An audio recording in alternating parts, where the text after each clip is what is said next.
Salut. Quand on est petit, on nous apprend énormément de choses, des règles de bienséance et de politesse comme ne pas manger la bouche pleine, ne pas cracher par terre, ne pas faire de doigts d'honneur ou ne pas rafaler des civils qui essaient de fuir une ville assiégée. Élémentaire. Il y a quelques mois, j'ai reçu un mail ultra intéressant de la Croix-Rouge pour voir si je connaissais le DIH, pour droit international humanitaire, et bah évidemment si j'étais chaud d'en parler. Alors je vais être franc, j'avais pas la moindre idée de ce dont il s'agissait, et je pense que c'est le cas pour la majorité d'entre vous. Et pourtant, si je vous dis Convention de Genève, là il y en a peut-être quelques-uns parmi vous qui vont comprendre. Le droit international humanitaire sont les règles qui dictent depuis plus de 150 ans que l'on a le droit de faire ou non en temps de guerre. De la protection spécifique de chacun, jusqu'aux armes et méthodes à bannir. Ce sont elles qui ont mis d'anciens dignitaires nazis devant les tribunaux. Elles qui ont condamné les commanditaires du génocide rwandais. Ou plus récemment, c'est lorsque ce même droit international humanitaire rendait son verdict accusant le général croate Slobodan Praljak de crimes de guerre en ex-Yougoslavie que ce dernier s'est suicidé en plein procès en avalant une gorgée d'une fiole de cyanure. Notre client dit qu'il a bu un poison ce matin. Je vais vous parler d'un monde où l'humanité trouve ses frontières et où la moralité est constamment bousculée. On va parler génocide, crimes de guerre, crimes contre l'humanité. Psartek la monétisation vraiment. Bon, même si les hommes se foutent sur la gueule depuis toujours, c'est que récemment qu'on a essayé d'encadrer ça légalement. Alors, il y a bien eu des codes d'honneur et des credos, mais jamais à une telle échelle. Et l'histoire est assez marrante. Enfin, on est en 1859 et un homme d'affaires suisse du nom d'Henri Dunant est en route pour aller se plaindre auprès de Napoléon III en personne d'une histoire d'autorisation de moulin à eau à lui en Algérie qu'il galère à pouvoir faire construire. Est-ce que le monde il est à l'envers ou c'est moi qui est à l'envers? À ce moment-là, Napoléon IIIe du nom est en Lombardie, c'est en Italie, pour ceux qui sont vraiment à chier en géographie. Est-ce qu'on n'est pas sur du turbo forcing? C'est pas impossible, pour y mener bataille contre les Autrichiens. Or, sur son chemin, le soir du 24 juin, Dunant passe à proximité d'un des champs de bataille les plus connus aujourd'hui encore, Solferino. Quelques heures plus tôt, c'est 330 000 soldats qui se tiraient dessus et en seulement 15 heures de combat, la victoire française aura coûté la vie de 5500 d'entre eux, faisant plus de 20 000 blessés et 10 000 prisonniers ou disparus. C'est pas la meilleure ambiance, Puis surtout, l'énorme blague, c'est quand tout est pour tout, l'armée française sur place ne compte que 6 médecins. Et vous pensez que la passée c'était chaud? D'accord. Dunant va obtenir des Français que les médecins autrichiens soient libérés, juste pour participer à l'effort en fait. Il va même faire venir du matériel à ses propres frais. À ce moment-là, les moulins c'est plus trop la priorité, et pendant des années les visions de Solferino vont le hanter. Il ira jusqu'à en écrire un livre où commenceront à apparaître ses ambitions. Et finalement, en 1863, il finira par créer, avec un juriste, un général et 2 autres médecins, le Comité international de la Croix-Rouge. Bon, je me suis peut-être emballé, c'était pas si marrant que ça. Voilà, d'où Genève et l'emblème qui est juste le drapeau suisse avec les couleurs inversées en fait. Ah bah ça a coûté un petit peu moins cher que le logo de BP à 170 millions, c'est sûr. Et il va pas traîner, À peine un an plus tard, en 1864, Dunant sera lui-même à l'initiative de la première convention de Genève, qui aura pour but spécifique de donner des droits et protéger les blessés en temps de guerre. Non, parce qu'avant, visiblement on s'en pétait un rein. Pour ça, Henri Dunant aux côtés de Frédéric Passy seront en 1901 les tout premiers hommes à recevoir le prix Nobel de la paix. 90 ans d'avance sur Mère Teresa et le Dalai Lama. Ah, ça a fait bien sur LinkedIn, c'est beau gosse. À partir de là, la machine est lancée et le DIH ne va cesser d'évoluer. En 1906, une deuxième convention de Genève inclut maintenant les naufragés. 1929, la troisième couvre maintenant les capturés. Et après la Seconde Guerre mondiale, la plus importante sûrement est constituée et signée la 4e convention pour protéger les civils. En même temps, il y a un petit semard moustachu vexé de pas avoir été pris en école d'art qui a déclenché une guerre 4 ans plus tôt qui en a tué entre 30 et 50 millions. Donc bon, je peux comprendre quoi. Aujourd'hui, ce sont ces 4 conventions de 1949 qui sont universellement ratifiées et appliquées. C'est-à-dire qu'il n'y a pas un pays qui n'est pas censé l'appliquer. Et ça, c'est un cas ultra rare à l'échelle internationale. Enfin, elles seront complétées de ce qu'on appelle les protocoles additionnels en 1977. C'était pour répondre à une recrudescence dans les 2 décennies qui suivirent des conflits armés internes et des guerres de libération nationale. Aujourd'hui, le DIH s'applique sans aucune exception à toute personne touchée par un conflit armé. Et à commencer par toi et moi, les civils quoi. Jusqu'aux espions, aux mercenaires comme Secopex et Academy, aux familles des combattants, à ceux qui financent, bref, pas uniquement ceux qui tiennent l'arme. À la base de la base, les fondations du droit international humanitaire pourraient se résumer en 5 grands principes. Humanité, proportionnalité, distinction, mot superflu et précaution. Alors, le premier impose le DIH comme droit pragmatique au cœur du conflit pour concilier les nécessités militaires et humaines. D'où son nom quoi. Le deuxième, c'est assez évident et ça pourrait se résumer à on n'attaque pas une mouche au lance-roquette quoi.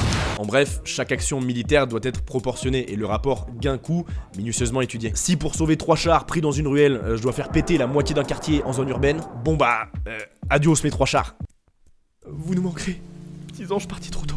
Salut mon pote. Et ça vaut aussi pour l'environnement. Donc si pour déloger 10 mecs cachés dans une forêt, je dois la raser à coups de napalm, j'évite et puis je ferai un barbecue le dimanche avec mes potes pour assouvir mes pulsions, mais le troisième, lui estime qu'il faut pouvoir discriminer. En gros que ton tir ou ta frappe va toucher une personne bien spécifique. Le tir à la libanaise, déjà ça dégage, à savoir des combattants et pas, un peu tout et n'importe quoi. Par exemple, contaminer l'eau d'une ville d'un agent pathogène létal, on a connu mieux en matière de distinction des victimes, ça dégage. Les mots superflus, eux, désignent le fait qu'une action militaire n'engendre pas des conséquences trop lourdes, cause des dégâts bien trop importants ou exagérés pour atteindre un but strictement militaire, qui aurait des répercussions même une fois le conflit terminé. Genre, une arme laser qui aveugle un combattant jusqu'à la fin de ses jours, c'est un concept d'enfoiré et c'est illégal du coup. Quant à la précaution, il intervient lorsqu'une opération militaire doit être poursuivie alors qu'il existe un risque pour les civils. Parce que, bon bah spoiler, forcément ça arrive, et donc de s'assurer en conséquence de veiller à épargner au mieux la population civile et les biens à caractère civil. Genre, bah tu cales pas ton QG en pleine zone résidentielle ou ta réserve de munitions à côté de l'école primaire du coin. Enfin, de la précaution quoi. Donc maintenant que vous savez tout ça, par exemple, selon le DIH, un truc très simple, la bombe nucléaire, c'est 100% illégal, car ça viole absolument tous les principes. Gratos, c'est carton plein. Et à ces 5 piliers s'ajoute toute une armada de droits et de règles. Je peux vous en citer quelques-unes par exemple. Les attaques doivent strictement se limiter à des objectifs militaires et tout doit être mis en œuvre pour protéger les civils ainsi que les biens et infrastructures essentielles à leur survie. Le personnel médical ne doit jamais être pris pour cible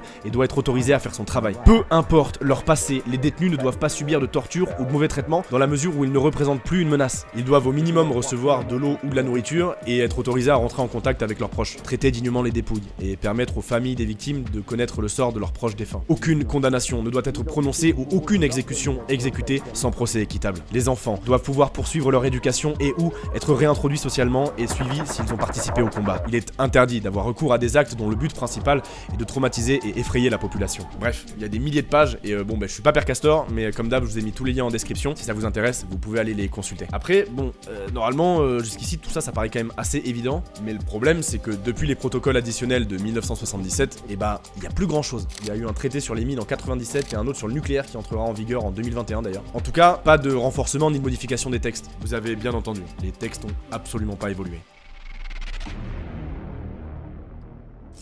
Alors, bah on fait de l'interprétation, de consignes vieilles de 70 ans pour combler les trous. Parce que les armes et les combats ont évolué, et pas qu'un peu. Et qu'aujourd'hui, le DIH est à la traîne sur un bon paquet de points. Il y a quelques semaines, on nous a quand même sorti un chien robot canon.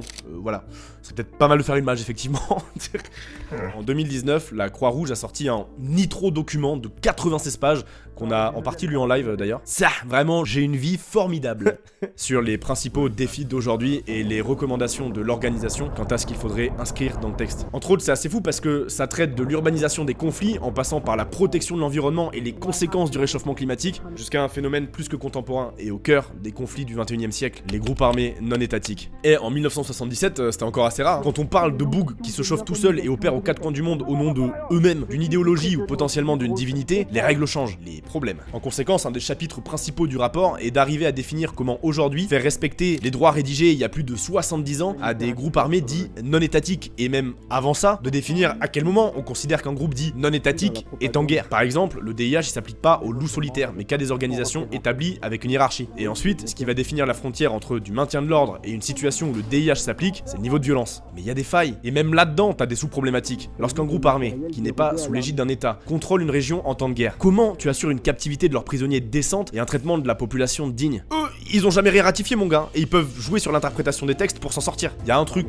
qui peut les atteindre malgré tout, ça s'appelle le droit coutumier. C'est ce qui n'est pas nécessairement écrit dans le droit des traités, mais qui, quelque part, va de soi. Et c'est donc là aussi que l'aide humanitaire intervient. Vous n'imaginez pas, mais la Croix-Rouge, ils sont en contact avec plus de 400 groupes armés pour sensibiliser et tenter de faire respecter le droit international humanitaire, et y compris des organisations terroristes. Et c'est là que ça devient encore plus sensible avec une tendance très grave qui se fait sentir depuis les années 2010, symptomatique des enjeux actuels. Ok.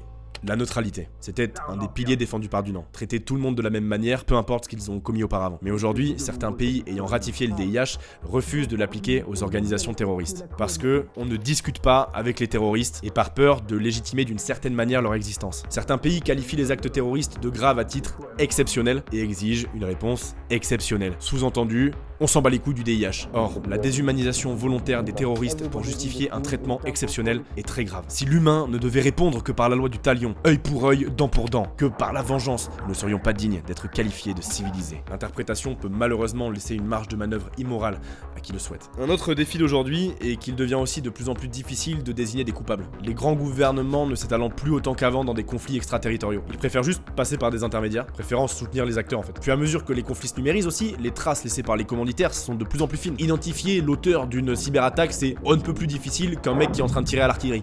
En 49 et en 77, ils étaient pas très nombreux nombreux les systèmes d'armes autonomes qui déclenchent leur tir tout seul. Mais aujourd'hui, les systèmes balistiques qui déclenchent un tir seul en fonction de plein de paramètres, ils sont nombreux. Et évidemment, même si c'est une machine autonome qui tire, ça restera à un humain d'en répondre. L'humain est redevable. Pas le tas de ferraille, parce qu'une arme autonome, elle n'a pas connaissance du contexte global. En gros, tu peux pas juste brancher l'arme automatique et venir pleurer au procès que si elle a rafale une classe de collégiens qui passait par là, c'est sa faute à elle. Jusque là, j'espère qu'on est tous d'accord, mais je vous apprendrai rien en vous disant que plus on avance, plus le milieu de l'intelligence artificielle intègre celui de l'armement, éloignant encore plus la responsabilité humaine. L'IA peut à la fois être une aubaine dans le processus de ciblage et une alternative à la destruction physique, tout comme une source de mauvais jugements sans précédent. Et puisqu'on est lancé, est-ce qu'on parlerait pas des conflits extra-atmosphériques? Et je parle pas de Star Wars, mais ne serait-ce que des systèmes de reconnaissance satellite en fait. Et sans surprise, là encore on fait de l'interprétation. Par exemple, si tu défonces un satellite et qu'il émet des débris, bon bah l'espace étant ce qu'il est, ils vont se trimballer à des dizaines de milliers de kilomètres/heure en orbite, à jamais. Et un jour, ça va peut-être défoncer un équipement civil vital. Les mots superflus. Mais voilà, en fait, vous l'avez compris, tout ça aujourd'hui, c'est pas écrit noir sur blanc. Tous les derniers points dont on vient de parler sont sujets à l'interprétation de textes vieux de 40, sinon 70 ans. Et la Croix-Rouge se bat pour faire une sacrée mise à jour du DIH. Et si on pourra toujours rêver d'une 5e convention, dans les faits, il s'agit surtout de sensibiliser et tenter de faire respecter ce qui existe déjà. Sauf que les temps ont changé. Et ce qu'il a été possible d'universellement ratifier au lendemain de la Seconde Guerre mondiale, en 2021, c'est une autre paire de manches. Tant pour beaucoup d'acteurs, cette interprétation plutôt large des textes, c'est une aubaine pour jouer sur les mots et s'échapper de certaines situations. Alors, on essaie d'inculquer et d'influencer les combattants à connaître et respecter le droit en l'associant aux valeurs qu'ils défendent. J'avais lu l'exemple au Soudan du Sud d'un membre de la Croix-Rouge qui avait fait un parallèle avec certains combattants entre le DIH et leur sport favori. C'était la lutte pour leur faire entendre que là aussi, les malades, les vieillards ou les enfants, c'était pas des adversaires valables quoi. Enfin bon, vous voyez les ressorts sur lesquels on joue. Aussi, ces organisations invitent les États à enquêter sur eux-mêmes. Et ces enquêtes représentent une forme de responsabilité de l'État envers ses citoyens. Enfin perso, je suis pas fan de l'idée que les militaires français puissent commettre des horreurs envers les victimes de violations du DIH et leurs proches, envers les populations d'autres territoires sur lesquels ces militaires opèrent, ainsi qu'envers la communauté internationale. Il existe même des directives datant de 2019 pour aider les États à enquêter sur leurs propres troupes. Guidelines on Investigating Violations of IHL, Law, Policy and Good Practice. C'est leur tuto YouTube bloc-notes sur fond de Windows XP avec de la mauvaise électro à eux quoi. Alors, je me doute que beaucoup d'entre vous y croient moyen et se disent « Ok, et donc tout ça pourquoi ?» C'est pas le monde des bisounours mon frère, à la guerre tu survis point barre, je sais.